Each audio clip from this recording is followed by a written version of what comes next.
So, you want to save the world with clean energy?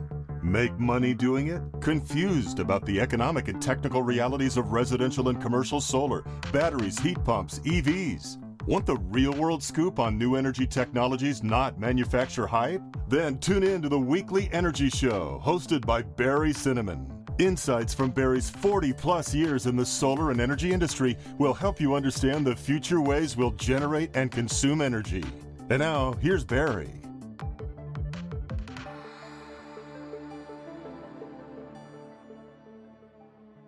Welcome to this week's Energy Show.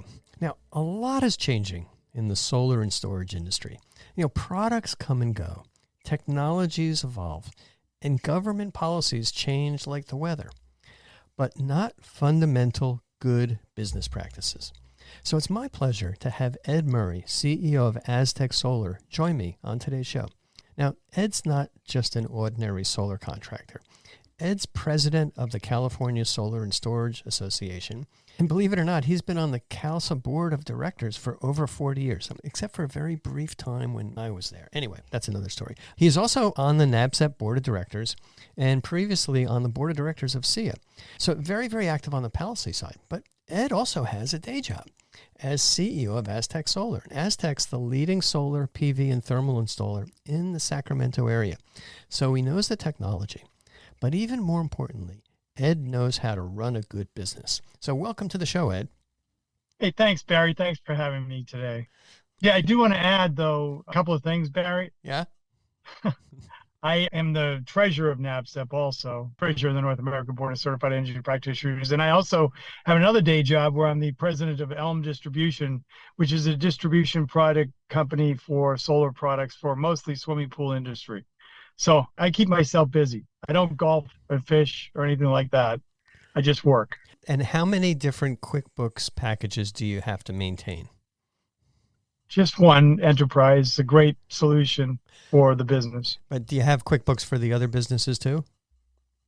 Well, I do for Elm is integrated with Aztec, so we kind of mix them both together. But CALSA is on QuickBooks and NABCEP is on QuickBooks. So it's nice. I have a controller at NABCEP, and we have a great person that takes care of the books, Elise Grande, and who you know, Elise de Grande, who is wonderful and takes care of it. And we go through the books and financials. Even though I'm president, I'm still kind of the treasurer too, because I watch it closely, and that's what it takes to make good business. And if I recall, you were the treasurer of CALSA when I was the president, and there was basically almost no money. And so it's much, much better now that you're president. It's a lot easier to manage those things from a treasurer standpoint when there's actually money in the bank. Well, it's always fun when you have the problem of what do we do with this extra money? Do we put it in CDs? Do we put it in investments, safe? And the $250,000, FDIC insurance has now become an issue, which is a great problem to have. Yeah. Having money is a great problem to have. We'll digress because there's something else I want to talk about later. But anyway, okay. So let's talk a bit about the products carried by Aztec Solar, the markets, the territory, the customers. What does Aztec do? So Aztec Solar has been in business since 1980. We started in business as a solar thermal manufacturer representative, where we installed solar water heating for residential and commercial. We were what now is called the PPA. We started that as a micro utility solar water heating. And for instance, we would go to University of California, Davis. We'd install solar water heating system on the rooftops of the dorms. We would have a limited partnership where we would guarantee the university a 20% reduction in fuel gas at the time. And the investors would get the tax credits because the university couldn't take the tax credits. We would get the additional savings above the 20% as an investment group. And so everyone home happy. The university got savings, the investors got tax credits and rebates, and we got the business, we got the work, and we were the general partner in a limited partnership. So it was like the beginning of the PPA, that as we know, the power purchase agreement we now have. We did that for quite a few years until, unfortunately, Governor Deukmejian came into town, and then Governor Reagan became president. They both took away the 55% federal and state tax credits. So in 1984, we went from 657 companies in California to 35 overnight. And so at that point, we realized we needed to do something about it to kind of mitigate the black eye the industry was going to have. So we started a solar hotline in California, where we were taking care of orphan systems. We got a grant from the California Public Utility Commission, and we'd get calls from customers that had their systems that they had no contractor left. We dispersed these leads and these service calls to the good contractors that were still left in the California Solar Energy Industries Association, and got to know the good ones and the bad ones, and most of them were good. And then we kind of saved the industry. Unfortunately, it did present itself as a black eye, which I hope doesn't happen again because of the demise of the NEM 2, that we don't have to go through that process again, because the legislatures and the government officials always have a long-term memory of, oh, you guys screwed something up. Well, we didn't. It wasn't us. It was the schemes and the rebates that you took away from us that made this happen. You've got to have long-term stability to have an industry that works. We don't have that. It's what they call, the ups and downs of the solar industry. Unfortunately, we have to deal with this. We all need solar for the rooftops and solar for utility scale if we're going to make this electrification in California work. There is no way, absolutely no way, it's going to work without solar everything, because we don't have enough electricity. We have no infrastructure. We have no electricity, or not enough electricity to make this electric vehicles run, electric heat pumps run. It's kind of insane that we even consider that. Yeah, it's amazing to me that we're abandoning the rooftop solar, which is the cheapest way to deliver power to the buildings and the cars that need it. And then recently I've been reading about that AI is going to gobble up more electricity than everything. And electric prices are just going to go through the roof. We're on the right track in California fixing that. But at the end of the day, you need a balance between utility solar and rooftop solar. So we'll see. So you've got to go with good companies that have been around for a while, that stay in business through the ups and the downs. We stayed in business because we do also solar water heating, which is solar pool heating, which no rebates or tax credits are involved. People just like it because they can swim in 82-degree water from April 15th to October 15th. So they extend their season a month on either end, and then they can have as hot as they want to in the middle of the summer. It's a great technology. It's simple. It's black plastic panels on a rooftop. The pumps that are existing run the filtered water through the solar panels and heat the pool. It's a wonderful technology. I can tell you, I won't get in a pool unless it's 82 degrees. And the difference between 78 and 82 is me not getting in or me getting in the pool. So we've been doing that for years, ever since the beginning. And then we got into photovoltaic electric cells installations, and we do both residential and commercial. A lot of commercial for new construction now, for not only solar electricity, but for solar hot water. And the solar hot water is actually a smaller footprint on a rooftop for commercial projects than PV. Same amount of output of generation. We count that in therms, not BTUs, but there's a simple calculation that you can do kWs to kBTUs. Yeah, no, the solar thermal, especially for pools, make total sense. And, when we kind of do a little bit of a fix-up work in our yard, we're going to put those heliocoil thermal pool heaters on so that my kids can swim, so I can swim. That my wife's never going to swim because she doesn't know how, but still, I'd like to use the pool more. But well, I can tell you, the kids that have swimming pools that have solar on it, or the kids, they have their friends in the block come over to visit, and they swim in their pool, so you can watch your kids. And I know when my kids were little, I always liked to have the neighborhood kids over to see who my kids were hanging out with. And it was always good to have the pool that was used in the neighborhood, even though you worry about them getting hurt. But if you just keep an eye on them, as you should. But it was great to have. And a lot more grandparents are now buying swimming pool solar for their home, even though they don't swim, because they want their grandkids to come over and look forward to swimming in their pool. Yeah, that's what we're hoping to do with the grandkids. And we didn't have a pool at the time while the kids were there, but my wife cooked a lot, so they came over for the food. So either way, but we'll deal with the pool. So in terms of your background, Ed, how did you go from a nice Boston Latin liberal guy to running a solar company in California? Tell me about that transition.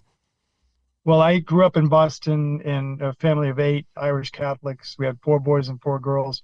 Great to grow up in a family like that. I don't think anybody can afford that nowadays, because I had 2 and I couldn't afford that.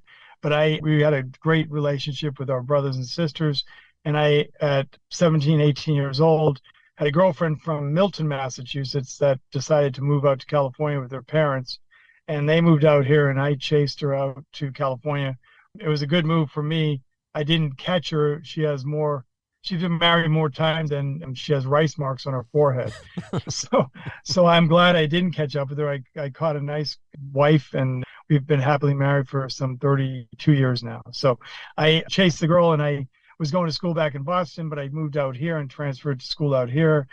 So Barry, I was working in a lumber yard when I was going to school, and a gentleman came in who was a contractor, and he said, "Hey, would you like to put in solar water heating with me? And I need a helper." And I said, I'd like to try that. It sounded good.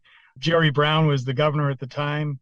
I was big in green. I was a green liberal, and I decided to go to work for this gentleman, and we did some installations, and I was hooked. And that company that he worked for, I worked for as an installer, and then a pre-site engineer, designer, and then a service technician. So I worked in Sacramento, and I also worked in Walnut Creek for a year. And then that company went out of business, realizing at the time that there was an opportunity because of the customer list was not being attended to. I took the customer list and ran with service. I got together with the gentleman that was a design engineer, and he went to RPI, Rents Polytechnical Institute in New York. RPI is in New York, I think. Troy. Yep. And so he did the engineering side, I did the business end of it. We started in business. We got a plumbing contractor to sign on as the contractor for us, and we went to town on residential and the commercial water heating systems. We went up and down. He left the state of Scott Williamson, left the state in 1995, and so I went on my own at that point. And I've been doing it on my own ever since. We went and sold our company to a German company in 2007. In 2008, I bought it back because they had some financial insecurity, and so I bought them back. I've been doing it ever since. Well, Ed, it's been wonderful. It boils down to you're just really smart. You got really good business skills and really good instincts, and that kind of helps you navigate the ups and downs of the solar industry. But from a technology standpoint, how do you go about selecting products from manufacturers? Price, reliability, features, manufacturer stability? I mean, what are the important characteristics?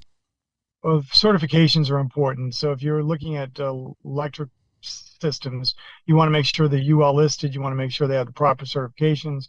You want to check around with the other people that have installed them, and call them up and say, "Hey, is this easy to install? Is it hard to install?" Being in the industry, fortunate to be able to talk to a lot of the company CEOs like yourself and realize if there's a bad company or a system that's not very manageable, or there's been a lot of repair work. What the worst thing that can happen is I install a system for a customer of ours and the product breaks down, because that's not really my problem, but it is. It reflects back on me.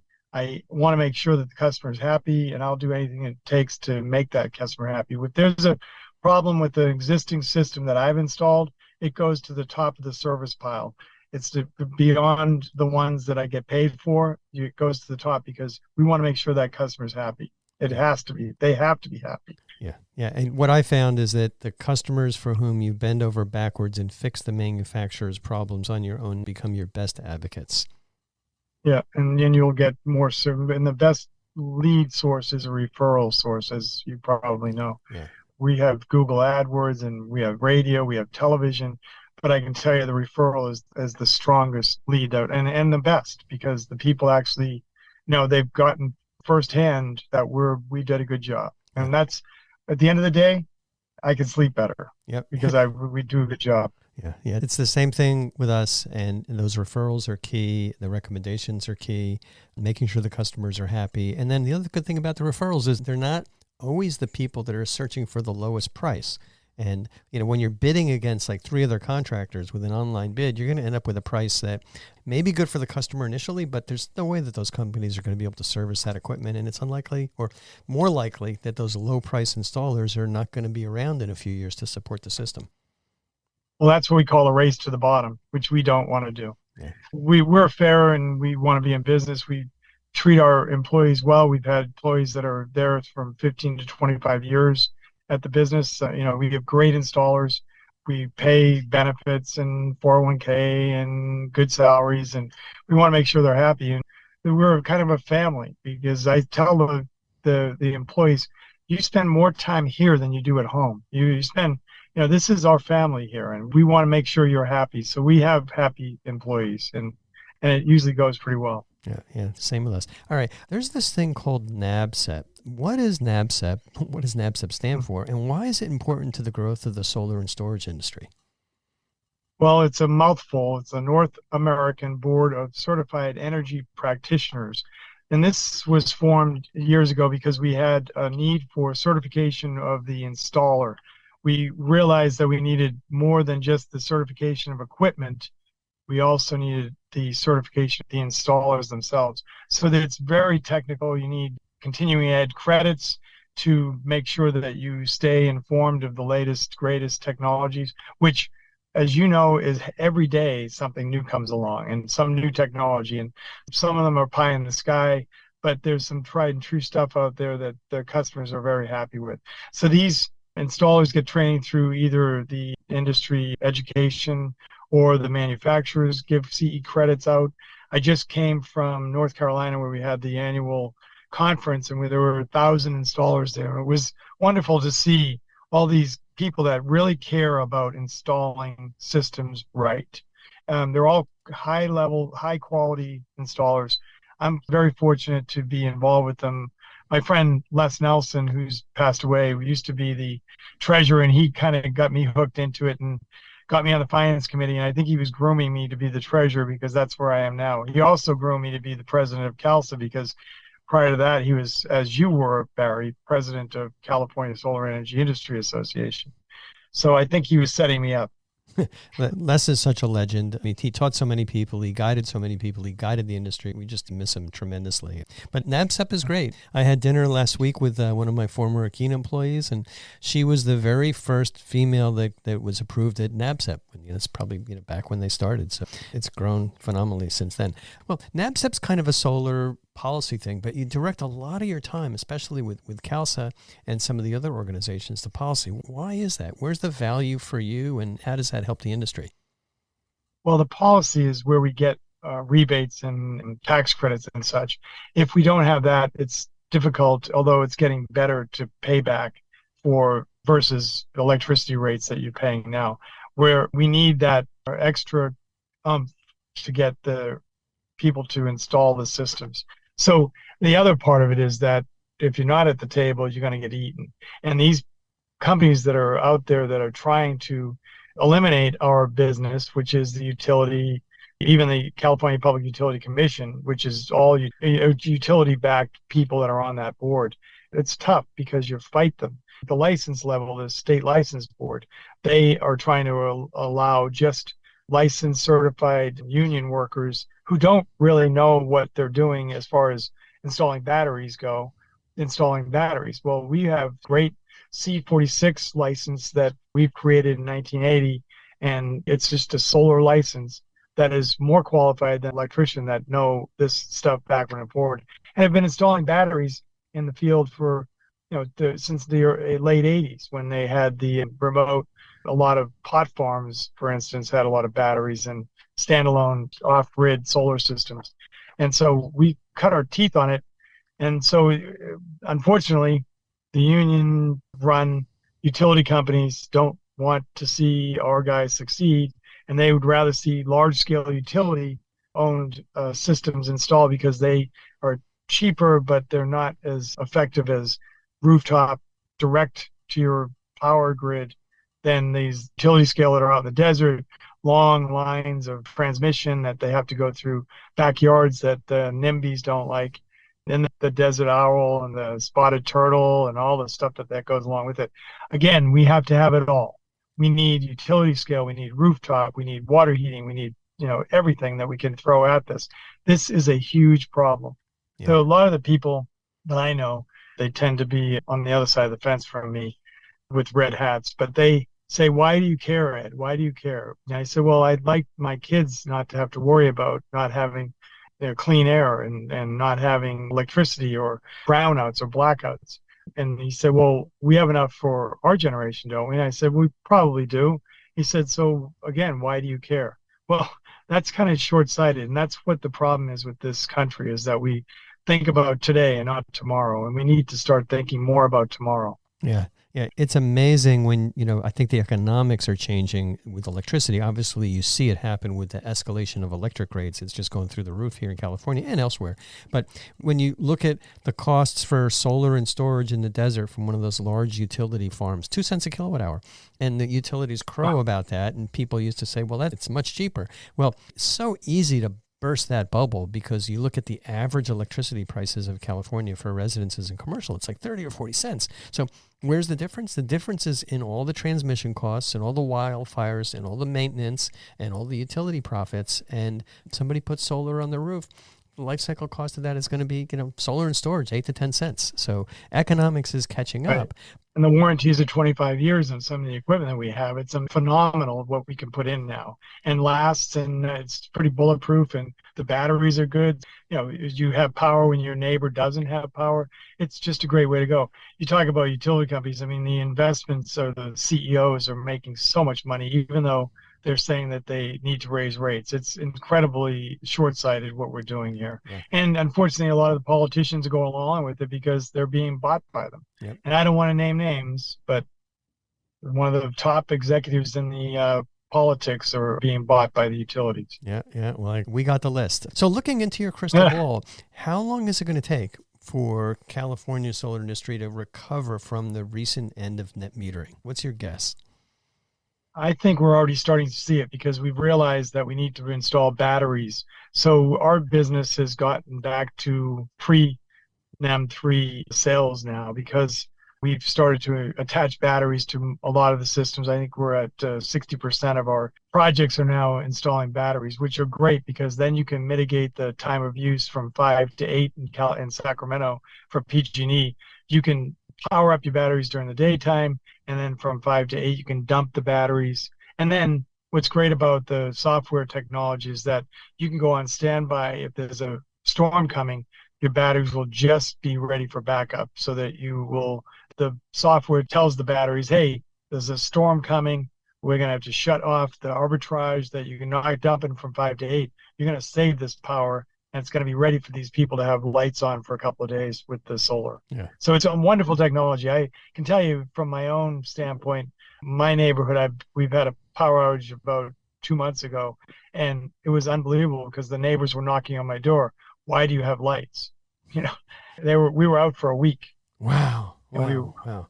Yeah. No, we're getting the same thing down here in Silicon Valley. It really does. The utilities are doing a great job of delivering unreliable, expensive power, and solar and battery are kind of the cure for that. All right. Well, for people who want to get into the solar and storage industry, what advice do you have for them?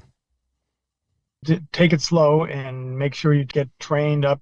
Go talk to manufacturers, talk to other contractors, get involved with the California Solar and Storage Association. We have a bunch of great people that are willing to share. Even if they're your competitor, they're willing to share with you their stories and their successes and their failures. It's just a great group of people that are involved in that. And then our executive director, Bernadette Del Chiaro, will also help out.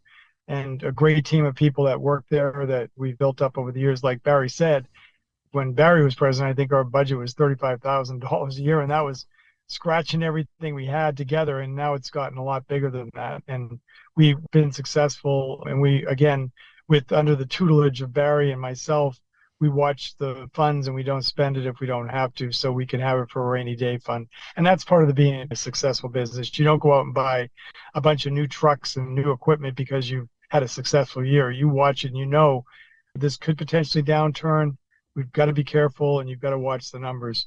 What's great about the bookkeeping systems nowadays is you can push a button every morning, and I do it every day when I go into work, and see where my books are at. It used to be I'd have to ask the bookkeeper, and it would take 2 weeks to get a set of books up. Now it's instantaneous, so I can keep an eye on it. I have virtual VPN, so I can do it at home on the weekend and go into my server at my office, and I check, where are we at? Who's not paying us? Who's paying us? And so it's been a wonderful transition from the old days of green ledger sheets to computers.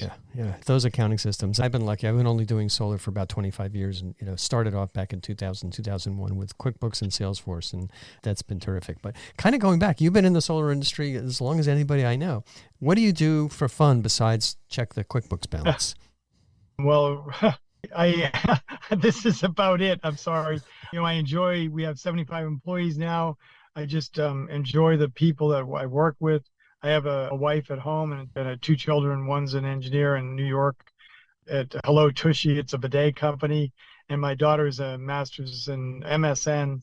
She's a nurse for public health in Sacramento. She's a bleeding heart like myself. And so she goes out and takes care of people that have less than we do. And we're very fortunate that she gives back, because she could be a bedside nurse making twice as much, but she cares about people. So I've been very fortunate. My wife has just retired as a hairdresser, closed down the salon, fortunately, after 45 years. And we're in transition. So we're looking for the next adventure. Yeah, but we're still, I don't know what I'd do without what I've got. Going into the office every day, I enjoy it. I love pulling up to the office. I love seeing the people. We have Christmas parties and Thanksgiving parties, and we have St. Patrick's parties. We just have a great time at the office. So my life is my job. Yeah. Ed, it's the same with me. I love the people I work with. I love coming to work. It's gratifying to see the happy customers, and it's also gratifying to see the business continuing to grow. How can people get in touch with you at Aztec Solar? Well, my email address is ed@aztecsolar.com, ed@aztecsolar.com. And my cell phone number, because you can always reach me on my cell phone, is 916-601-3069. And I'm always available. Unfortunately, sometimes too early and sometimes too late. Yeah. All right. Well, Ed, terrific. I value you so much as a leader and a friend. And thank you so much for joining us. And that's all the time we have on this week's Energy Show. Thanks to all of our listeners for tuning in. And if you missed any of today's show, you can go to the Energy Show website at energyshow.biz and listen to the podcasts.